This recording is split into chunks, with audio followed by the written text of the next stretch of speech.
Welcome, welcome to our live web event, Thriving in Every Season. I'm Lois Evans, and I'm here with my friends Devi and Trina, and we're going to talk about the table experience. But I am so excited you're here. You're in for a great, great treat. I want to do a shout out to the women of Oak Cliff Bible Fellowship that have joined us today. The women of the Cliff, yo, so glad you're here. A shout out to pastors' wives, and really a shout out to everyone that's joined us for this live web event. We're actually doing this taping at Oak Cliff Bible Fellowship, my home church, pastored by my husband, Dr. Tony Evans. So I feel really, really at home. So again, welcome. Again, we're going to talk about the table experience. I'm going to ask Devi, the expert on the table experience, and her daughter to talk about it. It's not just for eating, it's for sitting at the table on purpose. And that's a Devi Titus statement, so you can tweet that, okay? And while we're here today, we want you to tweet and Facebook and use some hashtags, and I'm going to look at my iPad. I've got some techie people helping me. The hashtags are thriving, holiday prep. I think those are the two that I see on my iPad right now. So we want you to hashtag on Facebook and Twitter and Instagram and be a part of what we're doing. Then we're going to move as a part of our program today to demonstrate some of the festive ways you can set your table. And we want you at that time to send us your questions. So please write your questions down as we're talking, and we'll try to answer as many questions as possible during that time. We also know that many of you have pictures of your festive table, so we want you to share those. Just use again the hashtags thriving and holiday prep, all right? So let's pray before we get going. Father, we thank you for today, another opportunity to celebrate you and to bring you glory. I'm glad for so many that have joined us in the web world today, and you know the needs in their homes and in their hearts and for their families and for their ministries. And we ask that you would just empty us of ourselves, Devi, Trina, myself, and use us as empty vessels to serve those that have joined us today, because we want to bring you glory, because that's what it's all about. In Jesus' name, amen. Well, I want to introduce you to my friends. Devi Titus, she's the wife of Larry Titus, and I'm just going to read a portion of her resume. Devi's been in ministry for 52 years and married 52 years. So you've got to go to her website, devititus.com, for all of what God has done in her life. Devi's married to Larry Titus. She's among America's most recognized Christian conference speakers and authors. She's an author of The Home Experience. Groups meet in homes across America and Brazil with the purpose of restoring the dignity and sanctity of the home. She authored The Table Experience. Devi and Larry are co-authors of the book, When Leaders Live Together, and I've read that one as well, many of her books. She's CEO of Kingdom Global Ministries and founder of the Titus Home Experience, formerly Mentoring Mansion. As I mentioned, she's married for 52 years to Larry, and Devi has 2 children, and we're going to introduce Trina to you today. 6 grandchildren and 10 great-grandchildren. She's got me beat. We just have 1 great-grandchild. Oh. But I've been blessed personally by Devi's ministry. She's ministered at our church, Oak Cliff Bible Fellowship, to her Desperate for Jesus audience, and to a Gathering of the Girls audience, and First Ladies Conference as well. Yes, absolutely. So Devi's ministry, and Devi has been a friend in my ministry and in my life for a number of years, and I thank God for her. So I wanted to share her with my friends today. So let me introduce Trina Lozano. And Trina, you're going to have to give your website. It's TrinaTitusLozano.com. There we go. Yeah. I'm proud of my heritage, so I stuck in my Titus in there. I'm so glad you did. We are too. There you go. Trina Lozano is passionate about helping people to be the best version of themselves. Trina is a relationship and crisis counselor, also a marriage and family counselor. She helped create the Home Experience seminar course. She is a former professor of home economics at Christ for the Nation. Trina and her husband James are married for 33 years. They have 4 grown children and 10 grandchildren. So welcome, ladies. You have It's a 10 pleasure. grandchildren. I have 12, so I've got you beat on that. You do. But not the great-grandchildren. So Devi and Trina, thanks again for joining me. It's always a thrill. Well, it's always to our have you pleasure, sharing. Miss Lois, to be with you. And not Miss Lois. How My about friend Lois. Right. Thank you so much. Well, I'm going to delve right in. We want to spend our time in learning about the table experience. Absolutely. Because, you know, it's revolutionized my daughter's life, Priscilla. Oh, that's awesome. Priscilla always talks about that, and I think she's tuning in today to even get some more. Hi, Priscilla. So let's start right in. Why did you write the Table Experience book? What prompted you to do that? Well, because we've spent so many years in ministry, and it seems like the more years we spent in ministry, the more devastating families became. So we could see a downhill spiral, an increase in sizes of churches, an increase in numbers of books sold, of, you know, materials read, and yet a deterioration of the family. And I just came to sort of an end of myself as a public speaker, conference speaker, traveling all over. And I just said, God, I'm not an entertainer. I want to make a difference. And there's got to be a message that we're missing. Because the statistics were saying that divorce rates were actually higher among church attending families than non-church attending families. And we have great pastors, great churches, great preachers, great resources. So my question to the Holy Spirit was why? And I need to know in the Word there's got to be something that we're not seeing. And I began really a search or a quest. Otherwise, I didn't want to keep speaking anymore. My goodness. Isn't unless, that amazing? Unless it could really make a difference. So this is a deep passion of yours. A very deep passion because it came at a point of decision. Really in my life, Lois, I was very aware that when you are good at what you do, especially as a persuasive speaker, we've almost created an environment. Sometimes everybody doesn't do this. I certainly didn't do it consciously, but we created an environment where I could choose a certain topic and make an audience cry. And I can give a persuasive invitation and have a wonderful altar call. But then we leave the conference and we go right back into our homes filled with chaos, confusion, strife, and there's no change. So I didn't want to be part of that. I wanted to say there's got to be a truth that we're not embracing that could actually make our relationship stronger and more meaningful. Wow. That's deep, and that's why I wanted Debbie to talk to you today. Oh my goodness. Was the table important in the family that you grew up in? It was. Wow. It was very Tell us about important. that. We have a lot of beautiful settings here. My mother loved beautiful things, but we lived in a simple family, simple home, very working class. My mother worked full time. My father was a butcher, a meat cutter, but the table was always a very inviting place in our home. My mother always said, make it pretty. We didn't have a lot of fancy things, but we made it as pretty as we could. That's neat. But our table always would set another place. So if somebody knocked, stop by, have you eaten yet? And we'd pull out another, Debbie, get another dish. We'd scoot over and make room for someone else. So it was an important place. So you made what you had work. We did. The use what you have principle, for sure. I'm sure everybody in the neighborhood wanted to come to you guys' home, and probably. they did. We were a very friendly home. We lived in a really small town. And even my mother and father taught us that if a stranger came to the door, we called them hobos in those days. It would be homeless people who rode the rails. And we were near a railroad track. They said, don't ever turn anybody away that asks for food. They could be an angel. Yeah, that's right. That's they right. believe the scripture. Yeah, definitely. Well, that's what very the inviting. scripture says, doesn't it? We could entertain angels unaware. Exactly. Yeah, They really that's believed beautiful. it. That's beautiful. Trina, when you were growing up, what do you remember about the table in your home? Well, it was always set pretty. The most amazing thing about my mom is she had Sunday dinner at home. And she was an expert at getting up early and putting dinner in the oven and setting a timer.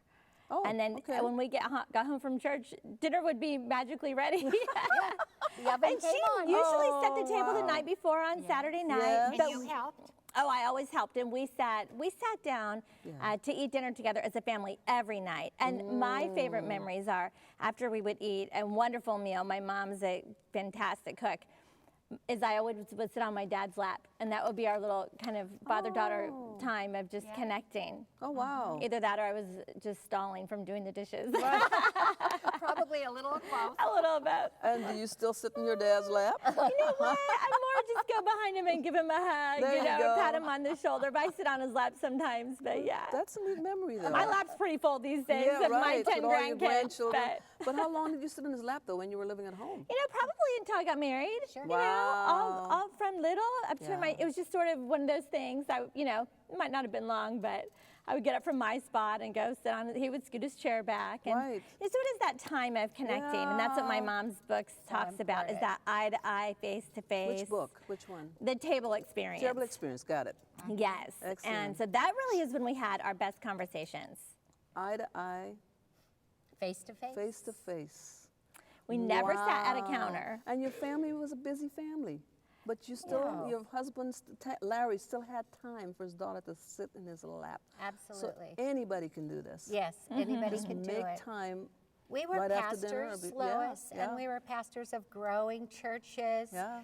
Lots Wow. of meetings, lots of activities. Yeah, You know, yeah. in the generation that we pastored, it wasn't so much technology. It was really you got together, Yeah. so there were a lot of schedule. Right, But right. meal for me, as the pastor's wife and Yeah. a leader of women's ministry, my day stopped at 4 o'clock. Wow. I was home. If I needed to pick up the children from school, I did. Yeah. But 4 o'clock, my day was over. Okay. And the rest of the day was preparing the table, preparing the food. Wow. Was for the family. Yes. And so that's it that's can the be way I done. manage. Right. You have to prepare, though. And you have to plan. Well, Proverbs 9 says that you prepare your meat, you mix your wine, you also set your table. So we're not going to have meat to eat at in our home if we don't prepare. We Right. have to think, what's my schedule? What's Right. happening this week? Make preparation. Get something out of the freezer. Wow. Buy it at the deli. Whatever needs to make Right. it happen. So even with our busy lives today, we can still prepare a home-cooked meal. I remember Kristen Priscilla said, "Mom, we don't know how you did it." I said, "Well, I did what you're saying. I would Exactly. season the meat for the week. Yes. Just prep the meat for the week or cook the meat for the week, because that's the one that's the dish that takes the longest time. You can always do a salad or broccoli Exactly. real quick, but the meat took long if you're coming home from a game or school or whatever. So I would prep the meat or cook the meat for the week, so we would have So Lois, some good meals. For many years, I would have classes in church. I would try to Okay. help the ladies to learn how to do that, to plan menus. But what I realized, without a deeper conviction of why it's important, this was just a duty. So it was easy to choose to do it or not do it. But when I did this research in the year 2000, so it's just been 16 years Yeah. that I've been able to back what I did and what I believed with real knowledge. So I did. Wow. I did academic research from our top universities, Yeah. and I matched what they said. We don't understand why it's important. Right. And I thought, well, let me look in the Word and see if I can prove what they don't understand why. And in the Word, the revelation just came alive. Well, tell us about that. Exodus 25.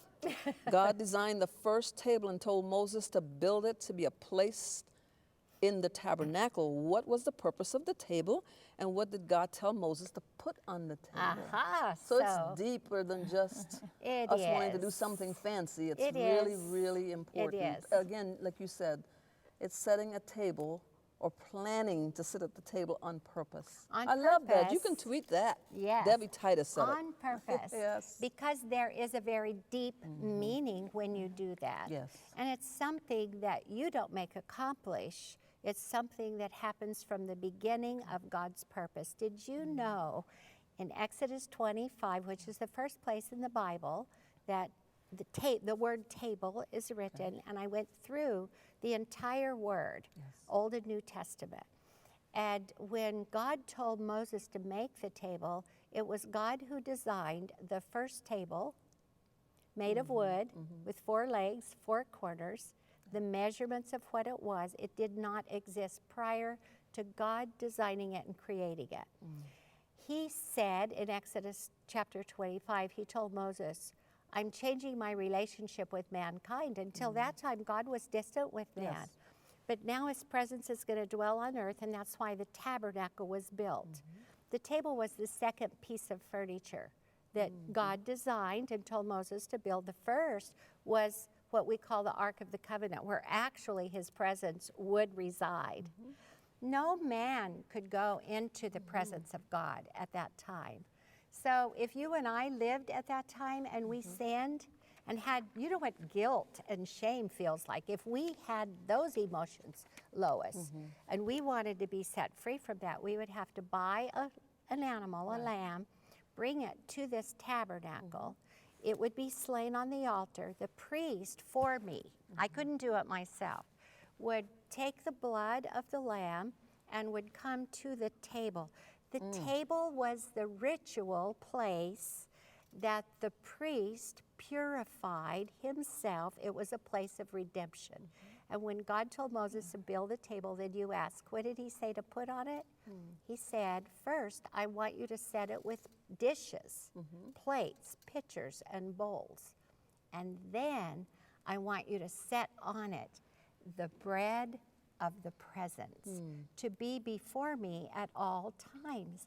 Lois, when I read that day, I thought, oh my goodness, here's the blood and the bread.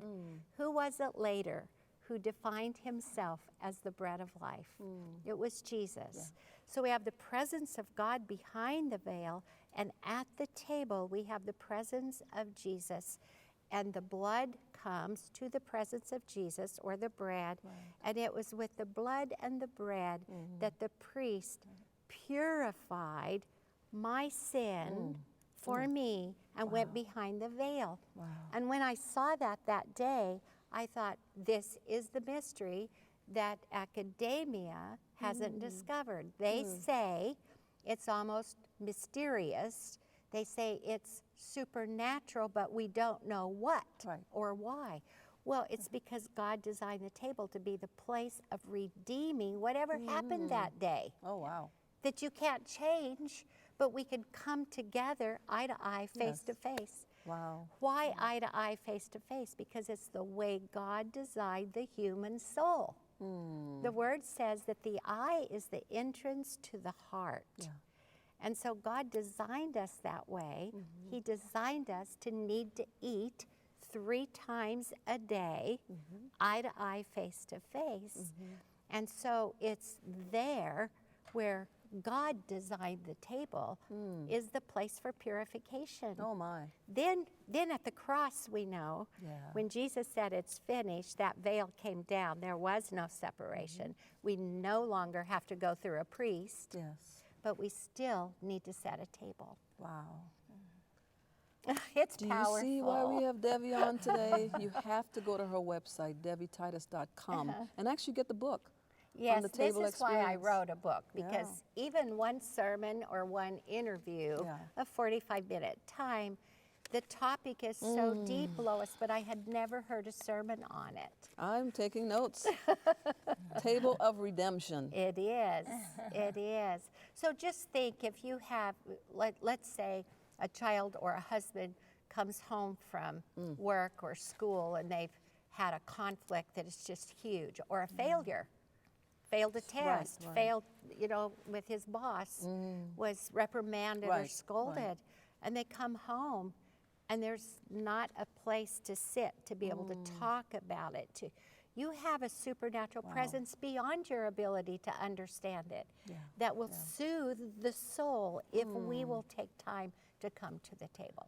So even in the busyness of our technology, iPads and iBerries and strawberries and everything that I use, we have to take time out, because it's a purification that could happen at that table from your day. Exactly. That's now, amazing. let's shift over to academic research. So in our top universities, Harvard, Purdue, University of North Carolina, many of the universities that really focus on family development. Yeah. They say an average of 5 times a week, if a family will sit eye to eye, face to face Just at the 5 times a table. week? That's all. We Wow. eat 21 meals a week. Yeah. So if it's just 5 out of 21, so let's just reduce that and say, isn't that possible? Oh, Come on. my goodness, A yes. minimum. Here's what they say happens with child development. It will cause them to be more academically motivated. And then the reading experts on comprehension, Right. they actually believed that we could improve our children's comprehension if we read more frequently at younger ages. Wow. But they proved themselves wrong. When they did the studies, they discovered that did nothing for improving comprehension. What improves comprehension is conversation at a meal, at a table. Whoa.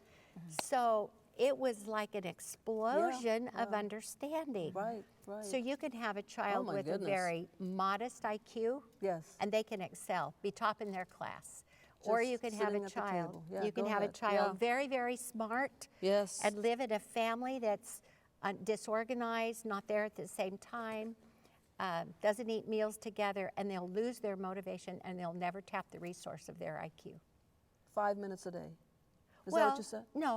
No, 5 times a week, 5 times a week. a meal. Yes. So a yes. meal, what is a meal? Yeah. 30 minutes? It should be longer, but 30 minutes, yeah, we'll give it to the busy parents, Yeah. 30 minutes.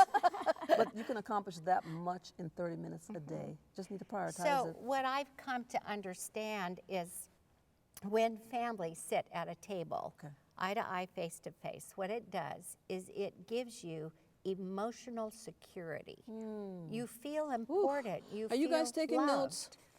Take some notes. We're in class right now. Go ahead, Debbie. Well, Trina can talk about that emotional intelligence and what that develops as a counselor. What? There you go, Trina. Well, emotional intelligence includes self-awareness and self-management, and then social awareness and relationship management. So around the table is where you're getting that social awareness Yes. and the relationship management, and that's what gives you that emotional intelligence. Yeah. And that's what you're talking about. Oh, my EQ. goodness. EQ along with your IQ. Right. The Exactly. EQ, yeah. That's deep. It Wow. is. Your IQ does you no good if you are emotionally unstable. Right. Right, right. We know that. Well, to could be you true. believe this part of our program, we have to transition to demoing? No, I'm Yes. excited. But this has been deep. I hope you've been taking notes. And we're going to continue talking as we now transition to demonstrating how you can make the table experience really festive and really memorable. But you got some deep principles today. And again, get Devi's book, DeviTitus.com, on the table experience. And on her website, you'll see her travel schedule. If you're in her area, go hear Devi speak. She's an amazing speaker. So let's Oh, transition Lois, now thank you. to actually talking about table settings. Okay. All right, we're going to start this way. I Okay, think. I'll start. Yeah. I'll start. I have 10 grandchildren. And so, as we've already said, so what I have at my house is everything is very child friendly. And I don't ever have to beg anyone to come over for dinner or to come to my table because it's a lot of fun. And so I have a few settings here, a Thanksgiving and a Christmas, but I also did Christmas that includes birthday. With our family, we have so many birthdays. My table seats 18, and I have 2 high chairs. So there's 20 actually around my dining room table, if you can believe it, really. And so, so we have birthdays also. And so I've got a demonstration of this too, of how to incorporate this, because like you said, it is so important that people feel special, Yes. even if their birthday might happen to fall along the time of Thanksgiving or Christmas. You know, it's still their special birthday, so that's important. Yeah. Okay, so I'm first going to show you my Thanksgiving table. Yeah, Now, with all of the children and grandchildren, in order for my table to be set so that we can have love and peace, like my mom talks about, in order for things to be peaceful when all 20 people invade my house, and we've got 10 grandchildren, 9 and under, I set my table, but I also preset their drink with their sippy cup. a little snack is already preset on the table. I'm going to call it their appetizer. And also, I have a place card for everybody so that everybody knows where they are sitting, because certain times we'll rotate our seats and we really don't have an exact seat for so many of us, like we did when we were growing up. Yeah. I have my spot at our little table of 4, and then my brother and my mom and dad. But at my table of 20 right now, sometimes things get mixed up. So I always have a place card. So Trina, let me interrupt you for a minute. Okay. There's a question that's coming in. Now the women are asking good, questions. good. And so one of the questions is, what can we do to prevent family drama around the table? Especially since you have so many. I've got one rule. Prepare, okay. A conversation around the table, everybody can talk, but people need to take turns talking. Oh.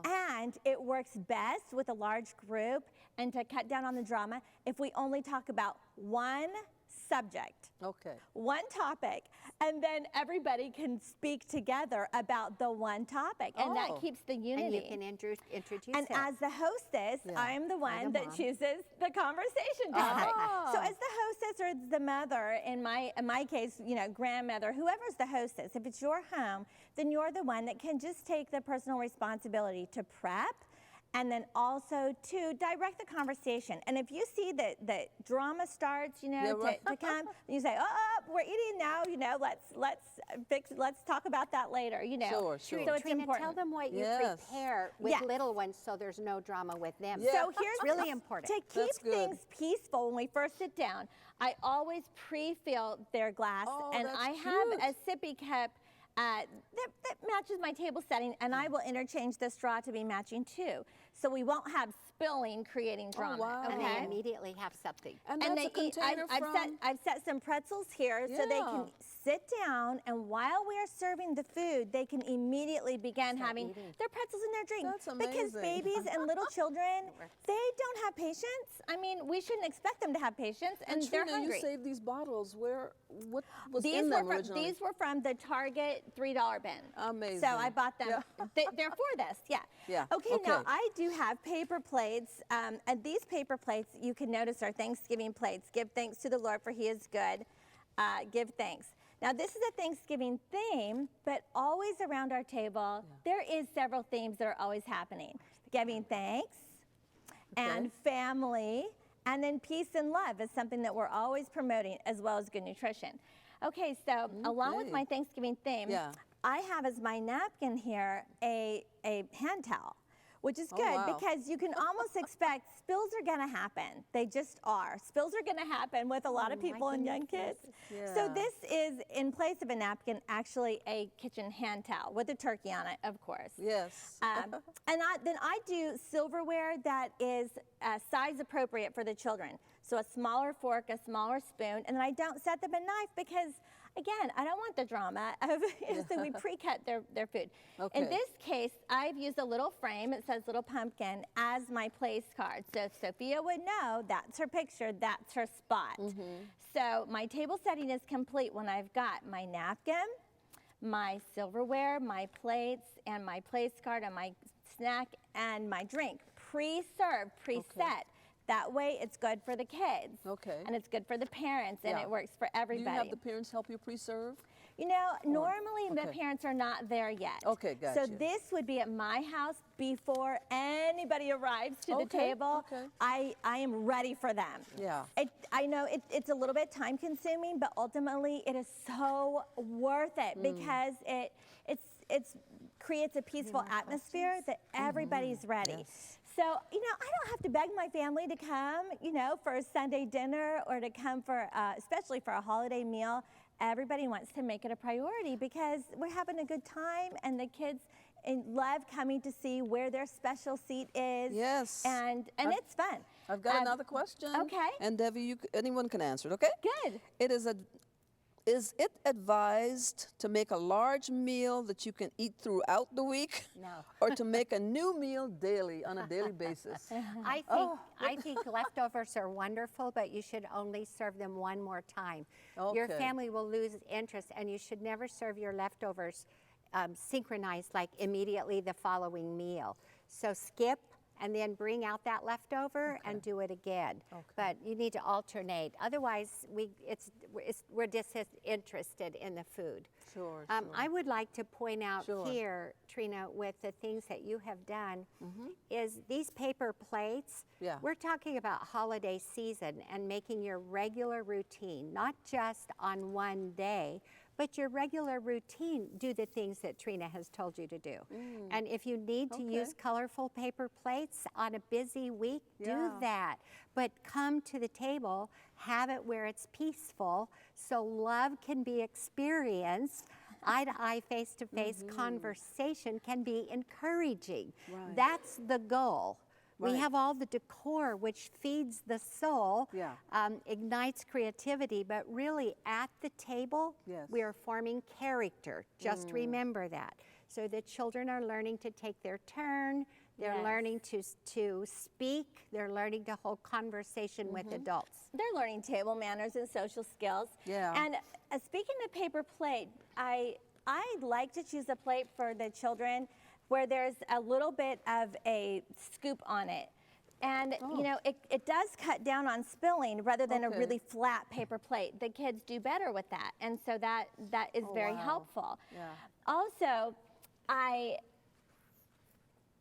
love to have a book at the table. This book says we give thanks, and to encourage kids to linger at the table, it's fun to, you know, I said this little pilgrims, little Indians, which reminds us of the Thanksgiving story here in America. But you know, I love to just open this up and say, hey, let's read a little story about the first Thanksgiving many years ago in 1607, you know, wow. et cetera, et cetera. Yeah, yeah. And then this creates a tradition around the table, and it helps with those reading skills. Sometimes it's difficult to read to the grandchildren, especially when there's 10, if we don't have, you know, everybody sitting. Right. So that helps with that too. So this is the table setting that I have also the necessary things. So I've got my silverware, and I did a napkin fold here. And the children are all learning to do this napkin fold now, and I did this when I was a young child. And maybe if we have time, I'll show you how to do it. And there's a little scripture tucked in there. Again, a great way to read the word together as a family, and a fun thing, you know, with the napkin to do that. A surprise gift at the table, that makes it fun. Okay, here's fun candlelight. Yeah. So with these grandkids, you know, it is so fun to have things glittery and sparkly and very kid-friendly. This is going to be fun for them. And where did you find Total that? time. That's the total time. Oh, and this is their little cereal, and this is You Are Special, because this is a birthday kid that has a birthday around holidays. Yeah, so they yeah. get the special plate. The glass Yes. says happy birthday Yeah. from the dollar store. And where'd you find this, the little sparkly candle? I'm back to that candle. Where'd you This find is that? 99-cent store. Wow. Aha. All right. See, we We love could those stay stores. on a budget. And Stay on a budget. this place card is done with a dry erase marker, just writing on the cup, you know, and you can write a person's name with a dry erase marker on any white dishes, and that really helps too. Yeah. And this is a Christmas setting that also includes a little gift on the plate.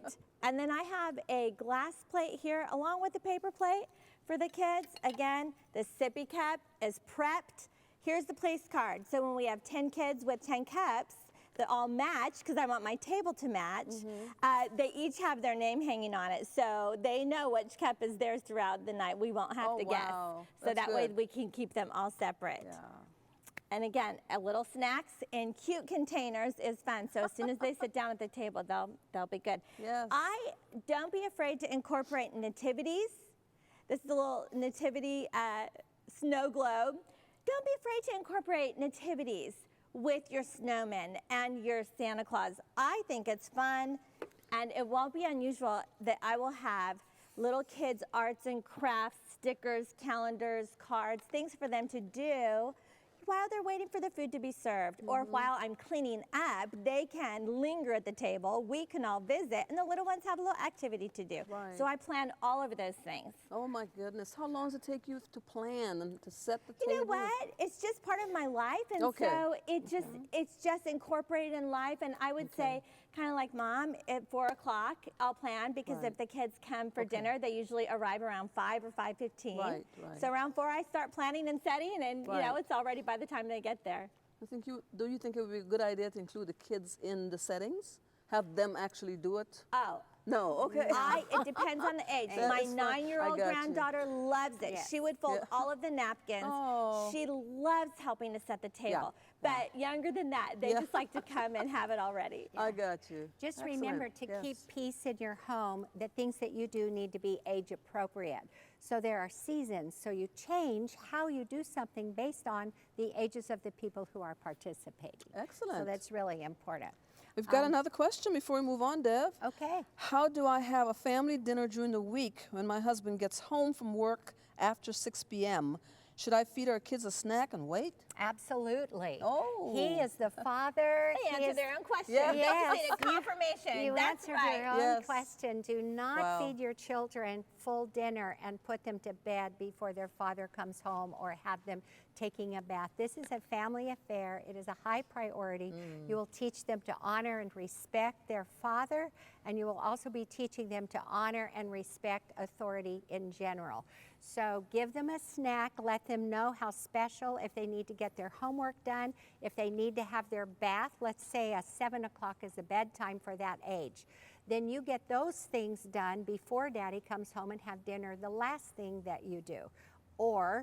But you circle everything around that table time so the whole family is together. And they can have dinner in their jammies, and you make and that's adjustments. fine. Yes, it's Yes. fine. Then you tuck them Oh, in that's and come good. back to do the dishes. Yeah, so Yes, you can it get them works. ready for bed. Yeah, Put them in their absolutely. jammies and get them ready, because That's right. the table is so important. Yes. Yes. Just not for eating. My motto is keep it simple, make it pretty.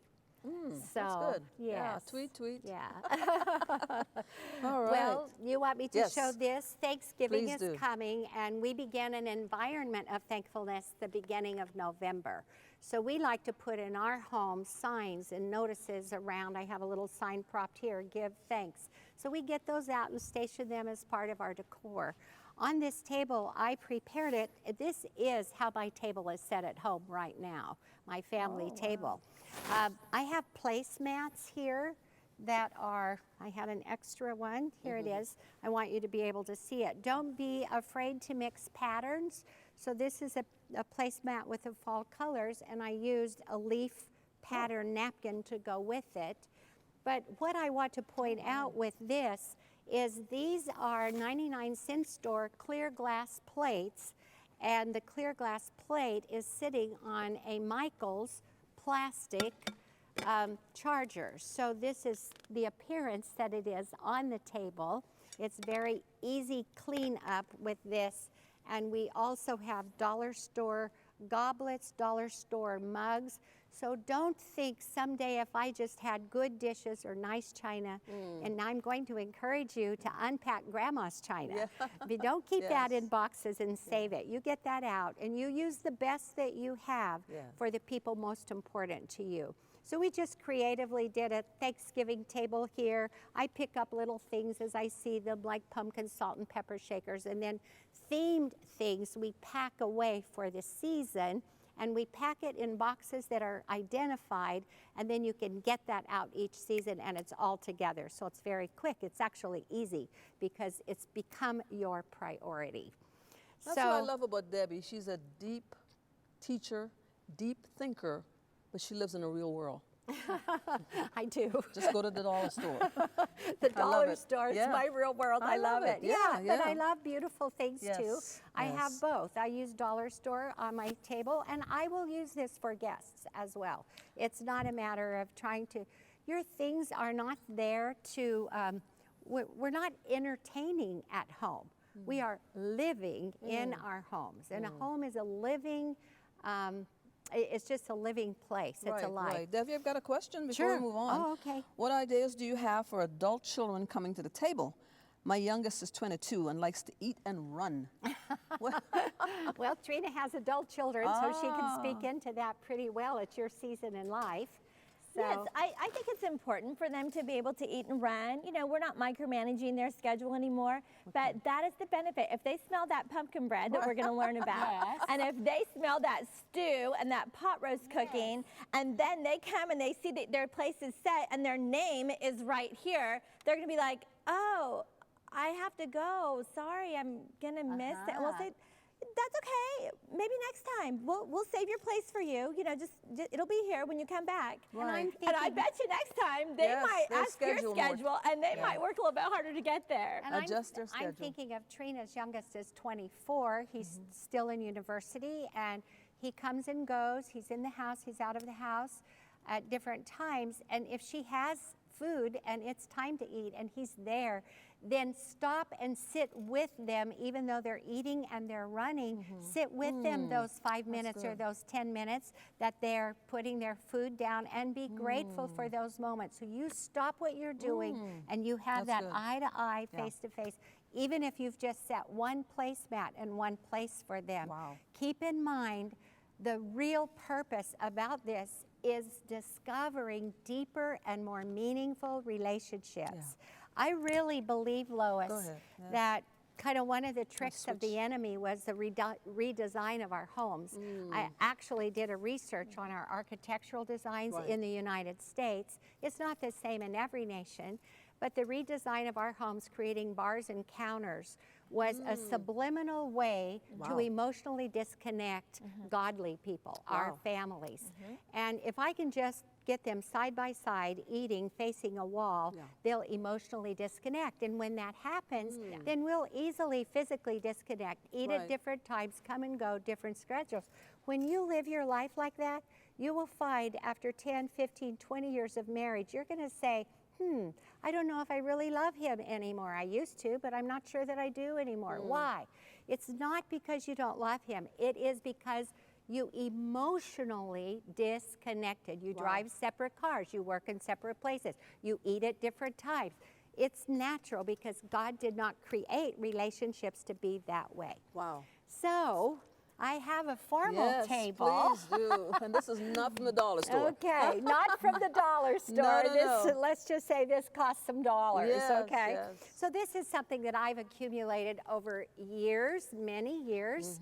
I started collecting this china a piece at a time at outlets. So it was a Royal Dalton china outlet I happened to live near by in those years. So this is my Christmas formal table with my family when I'm entertaining adults. So I'm just showing basically layering. When you set a table, layer it. You can see that I have a little sparkly placemat on top of a tablecloth, and then I used what we call a service plate or a charger, and then my dinner plate, the salad plate, and I have a little first course if I want a shrimp cocktail or something like that. When you set your table, your forks go to the left, your knife and your spoon goes to the right, and the blade of your knife turns toward your plate. So not out, but toward your plate. You light it up 1 inch from the bottom, and if you have dessert silverware, you place it at the top. This way, you can bring the dessert without having to bring or drop a fork that you're carrying on a plate when you're bringing the dessert to the table. You place your fork with the handle facing the side the forks come from, and the spoon with the handle the side your spoons come from. Your drinking water goblet goes at a normal setting with space to the tip of the knife. I have mine scooted in. Keep in mind, if you have a crowded table, it's more important to have more people and to get one more place there than it is to have all this space to set everything perfectly. So we've moved our goblets up a little bit, and I have an extra glass here set so we can take communion at our table, either at the beginning or at the end. Don't be afraid to mix gold and silver. And I just want to show you that this is ribbon that I just loosely wrapped. And at Christmas time, you can find ribbon that has the names of Jesus on it. So this ribbon is Savior, Shepherd, Son of God, Healer, Redeemer, Emmanuel. And this ribbon I use year around, so I don't just use it at Christmas. Great. Any other questions, Not Connie? yet. Okay. Send your questions in. Okay. Yes, Well, move I on to have the another Christmas table setting Please over do. here. Yes. All right. I'm going to step on this side so come you down can this way. see. Yeah. This is a little luncheon table setting that is this going to work okay here? It's a luncheon table setting that is, I just want to show you these dishes because these are dishes I found at Walmart a number of years ago. And this season I love to look for things that have meaningful phrases on them. Typography is very common now. So this place says peace, and then very lightly behind says joy, hope, love, printed on the plate. And these were Walmart dishes. So these are my beautiful. Christmas dishes. Wow. I don't own expensive Christmas china. I have Walmart Christmas china. Wow. And I use these for my everyday dishes the entire Christmas season. And then for one formal table, I will use that china. So these are my favorite. I found a little complimentary plate. Don't hesitate mixing and matching. So you can set this plate on this one or this one like this. Here's a complimentary little mug mixing with black. You could have a black underneath cloth if you wanted to. Again, I have a napkin fold. Trina showed this fold over there. We have many different ones. But tucked into here is we have these little cards, and each card has a scripture. We have 12 of them. All 12 scriptures tell the Christmas story. And so we will use these when the family is around the table and each person reads a verse, and out of those verses, the Christmas story is complete. I've got a question for you. Yes, okay. Is this advice for singles too? Absolutely. And how does this advice change for singles? If Oh. it changes. You know what? If the table experience truly is experiencing the bread of the presence or the presence of Christ and is truly redemptive, then I want to ask you singles, do you need redemption in your life? Do you need to feel his presence? Probably the most special thing you can do when it's time to eat your sandwich is, instead of carrying it to your chair, turning on the television or sitting and scrolling through your telephone, is to set a placemat, a goblet, put your food on a plate and sit there. Light a candle. We have candles lit here, over here. Light a candle for yourself, because it will be there. I guarantee you that your wealthy Jewish husband will have a conversation with you. He loves you so much. He knows your name. Yes. He has a place card for you. Your wealthy Jewish husband's name is Yeshua, Jesus, and the presence of Jesus will be there with you. Yes. You deserve it.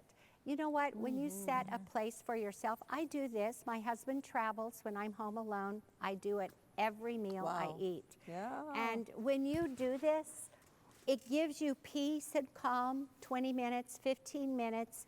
It's just the most amazing experience. So try it. It will be very special And for invite you. some friends over. Invite sometimes, friends over. Absolutely. yeah. Silence is okay, but it's nice to invite some friends over. Hospitality is a ministry, Lois. It yeah, really is. yeah. It is such a ministry. Yes. Fill up your table for people. Yeah. Yeah. I love soups in the winter. They're very easy to prepare, easy to serve. I love to serve them for guests too. So if I have a soup entree, I have these little cute little red dishes that I put in. These are just thick, heavy. They call it crystal, but it's not an expensive crystal. They're very dishwasher use, so it gives you a little touch of fancy Right. with everyday, dresses it up. We layered with a napkin.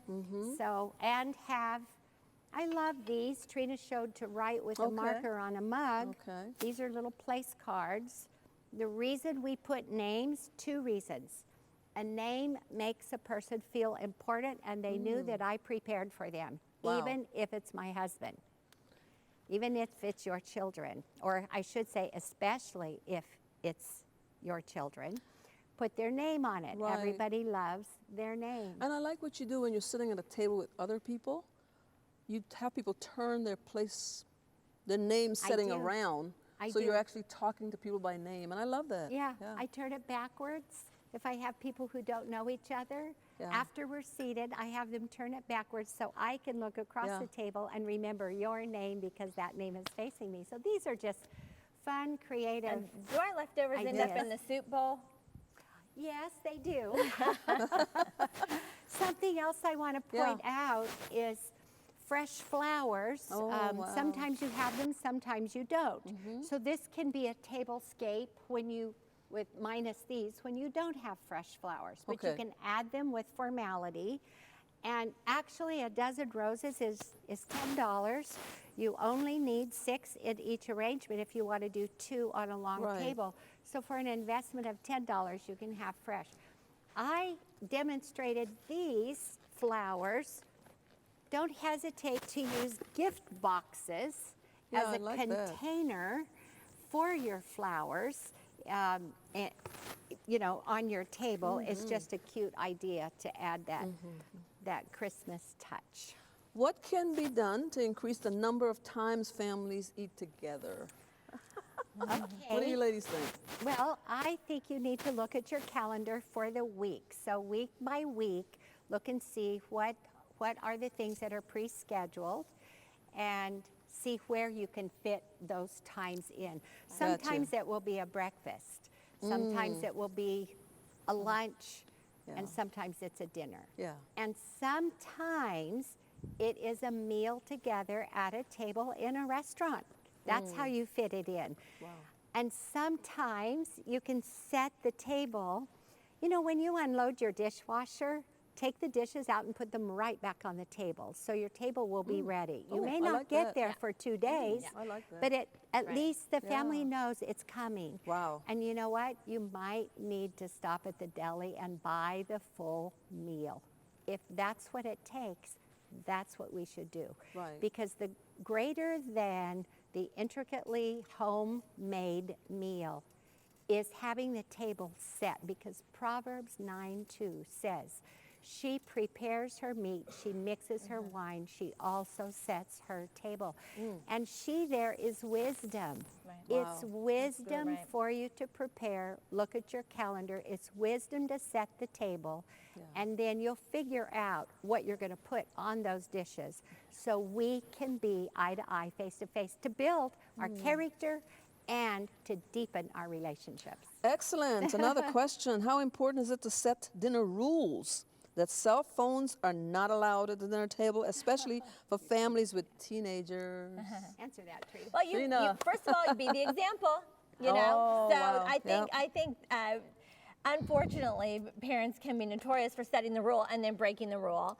And it's about, you know, okay, I'm setting my cell phone over here, or you know what, you could put a basket in the middle. And actually, my son loves connecting with our family so much at the table that he's the one that says, let's hang up and hang out, you know. Oh, So you can nice. have little cliches, let's hang up and hang out, you know, is a good one.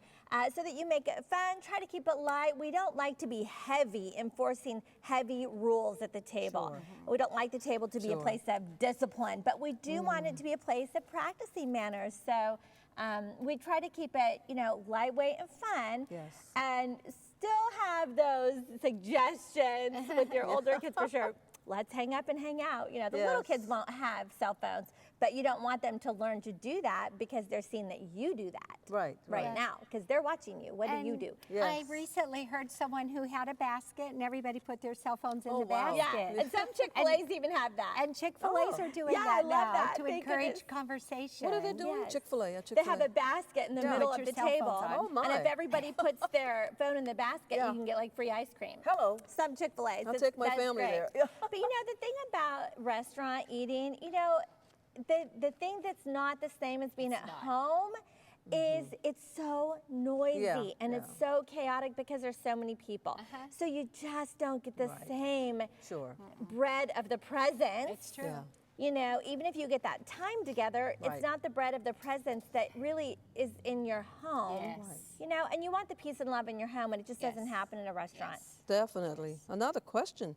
Can you give me advice for helping women in the inner city who do not feel connected or special enough to do this for their kids? Oh, that's a sad question. Oh, I have an answer. Oh, my goodness. Go ahead. Read my Please mom's do. book, The Home Experience. Yes. Because the last Wow. chapter of the book is about mentoring. Yeah. And that is specifically so that women who have a heart Yeah. to do this will invite however many people fit Sure. around their table Yeah. so that they can mentor them and then begin to retrain their brain Right. to help them know that they are special. And that's that emotional intelligence that we Right. have to teach them. Yeah, And a use lot what of- you have. Go ahead. Yeah. A lot of people think because of my fancy that I don't understand inner city, but my husband and I chose to move into the inner city of Yeah. Youngstown, Ohio in 1995.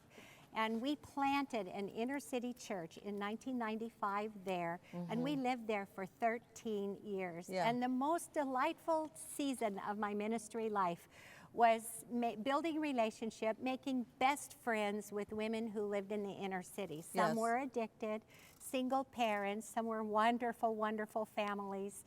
And we just had an amazing, amazing experience. So I invited them first to my house. It could be for tea and cookies or coffee, something simple, but I always set my table pretty for them because they felt so special. And sometimes they didn't want to come to my house because they didn't feel like they were worthy to sit in my house at my table. But as soon as we broke those barriers, Right. then I had the entrance to show them, let's go to the 99-cent store and get Yeah. some plates for you and your kids because you can do this too. And then we created teams within our church, our ministry in the town, where we helped each other. So we would go to each other's houses and we would share if we had extra things we weren't using. We would give it to a young mom who had kids. If they see it and experience it, they will want to do it. They'll repeat Great. it. Yeah. Use what you have. Yes. Use what's in your hand. All right, we're going to move on. Okay, Thank you so go. much, ladies. I'm going to show you a little bit of what I do at our home.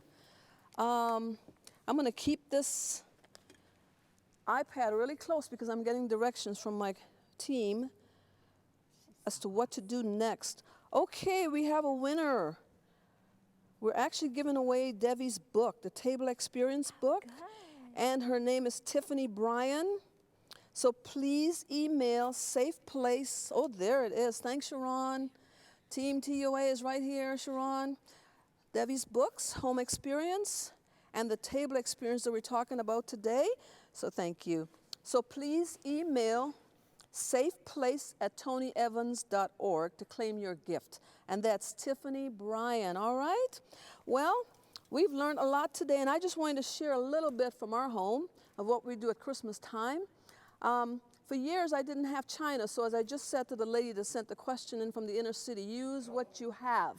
I think I got my china, I would call it, or my plates, you know, from the grocery store where they have you save all these coupons and stamps and things like that. And eventually I was able to get some real dishes.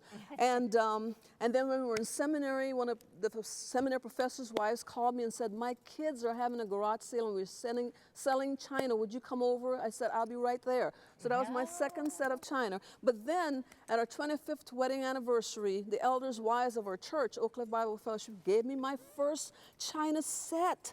And I'm so excited about it. So I set my table every Christmas, like a month before Christmas, because it's a part of my decor. When you come into my house, the first room you see to the right is my dining room. So it's a part of my Christmas decorations. So I'm excited about this set, and I hope, Devi, I have everything turned the right way. But anyway, yeah, right.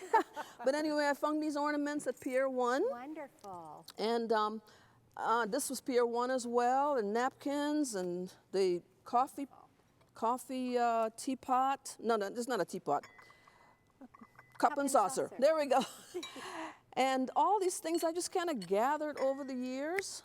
And I set this, as I said, early in the month as a part of my decor. And over the years, I've insisted that my 4 children eat with china. Not this set, the sets that I probably got from the grocery store or whatever, or picked up from the garage sale. But I now have 12 grandchildren. And my kids said, Mom, and my husband, Tony, said, Lois, we have to do something. You don't want anybody touching this china except for adults. Well, we got 12 grandchildren, so what do they eat with? So last year was my first year finally giving up and agreeing that I don't want my grandchildren breaking my dishes, but I still wanted it to be festive at our home. So I've got these little dishes that we put Christmas cookies on, and maybe we put a little breakfast on here. But last year, my kids finally talked me into Chinette from Costco. Isn't it amazing? So the children, our grandchildren use this, and some of the adults. And what it's, and we use these Christmas cups. And what it's done, though, is increase our family time. Yes. We have more time to look at each other, eyeball each other, and Yes. talk, because nobody's worried about a dish breaking or a dish falling or washing all these dishes Right. after dinner. So this has worked out really well. But again, I still insist on those adults that are confident they will not break my dishes to use my china set. And you know, I was surprised when I went to Costco that they have silverware that looks like china, you know? Even Tony was surprised. All right? So that's what we do for Yes. Christmas, and I'm going to switch to something we actually put on these Christmas plates. It's a tradition in our family. We make pumpkin bread or pumpkin muffins. So I'm actually going to demonstrate that. Would you believe that here? So we're going to switch things around a little bit Let me help you. and get this can help done. Thank you so much. We love pumpkin bread at our house. I actually make like 18 loaves of pumpkin bread, and I get Tony to help, because when you're doubling your recipe, it's a lot of elbow grease, I call it. So that's his contribution. Tony's not in the kitchen a whole lot, but he has to stir the pumpkin bread for me, because I still am doing it the old-fashioned way. You can use a mixer, but I'm still doing it the old-fashioned way with the spoons, okay? So you have the mixture here. Now let me get my recipe out. So it should be online, though. I have the pumpkin here, and oil and sugar and eggs mixed here. And then over here I've got the flour, baking powder, baking soda, nutmeg, salt, cinnamon. And what you do is you just pour this in. Look at all that oil. Wow. Woo! And I'm gonna make a mess here. Then we stir it all in, okay? And Tony does this for you? Yes. Oh, when I yay, double the Pastor recipe, Tony. he has to help. This is too much elbow grease for me. But you can Yes. use a mixer. You know, I'm just kind of old-fashioned and set in my ways. Plus, it's a great time for Tony and I to eyeball each other. Yeah. Eyeball each other over pumpkin bread. So he spends one night a week. He says, Lois, we can bake pumpkin bread this night. Then next week we bake, and we get up to 18 loaves. Oh. Again, though, one thing, Priscilla started helping, because she makes pumpkin bread. Krista makes pumpkin bread. They all took my Awesome. recipe, and you guys are welcome to take it today. So now Priscilla contributes. And I'm going to make your recipe too. There you go. So Priscilla contributes and brings about 7 loaves over, because I've got neighbors that look forward to their pumpkin bread to serve their guests as well. And you So know this what, is- Lois? I'll Yes. make your recipe for the home mentoring intensives that I do in my home. Wow. So Excellent. I'll say this is Lois Evans' recipe. Excellent. Yes. Go to DeviTitus.com for the home mentoring Yes, intensive. Titus Home Yes. Experience. Yes, it's great. Register today for Yes. that. So we mix this, and this is TV, guys. So we're going to move this now, and I'm going to Okay. show you the finished product. Voila! I want to bite. Isn't this something? Pumpkin, there you go. You grab that. Do I get to take a bite? Yes, and this is our pumpkin bread. Trina? I Yeah, yeah. baked them last night, and it could make 2 or 3 loaves or muffins, and you can add raisins or nuts to your muffins. You should mix your Delicious. raisin muffins in, but last night I got kind of busy and just put the raisins on top. But they should be mixed in, okay? And you bake it at the loaf at 350 or 355 for like 45 minutes before you check it. But everybody's oven is different, so please take your time to, I just stick it with a little knife to see if it's baked or not. And then your muffins, just 25 minutes or so. But that's the finished product, and that's a tradition in our home that is done every year for Thanksgiving and for Christmas. And you know what? You can make it ahead, because you can freeze it up to 4 months. So I make it ahead, and I'm done with my pumpkin bread early in the season and serve it at Thanksgiving, serve it for Christmas, and my grandkids look forward to it. I keep this out all the time during the holidays because when the grandkids come, they just slice automatically pumpkin bread and they're running all around, which I'm trying to stop. You just have to eat in the kitchen and have them, they just enjoy this as a tradition in our home. And again, as I said, my daughters are now doing that. So that's the pumpkin bread. Well, could you believe it? We're actually coming to the end. Isn't that what that clock is saying? That's amazing. This time has gone really fast. So we're glad you joined us today. I know you've learned a lot of principles here from Devi and her daughter Trina. And we're saying over and over again, and I think it's on the website, or it's in the chat room, how you can get a hold of Trina and Devi for more information. Get her books, find out where she's speaking, so you can learn more about what God is doing in their lives. Okay, guest 1427, you are the winner of the Home Experience book. Please email safeplace@tonyevans.org. Guest 1427, you are the winner of the Home Experience book. Congratulations. All right. For more information, again, go to Devi Titus. I know we have pastors' wives that are online today, and I want to encourage you to go to my website. There's a ministry for you at loisevans.org, where we have articles and blogs and videos and just teaching material for you. And on there, there's a safe place for senior pastors' wives. That's where you can actually go in anonymously and meet other senior pastors' wives in your area or close to your area or around the world. Now with technology, you can actually be connecting and networking with women from around the world. So that's what that's about. And then we have a Facebook network group for pastors' wives. So we want you to also take advantage of that. And last but not least, I want to encourage you to vote. Yes, V-O-T-E. We have a responsibility Yes, we do. to vote. Yes. And so I want to encourage you to do that on Tuesday, okay? So let me look and see what else we must say. Well, I think we've got it all. So our prayer for you, women, today is that you thrive in every season of a woman's life. God bless you. Have a wonderful Thanksgiving, a Merry, Merry Christmas, and a Happy New Year. We are so glad you joined us today. God bless you. Thank you, thank you, thank you.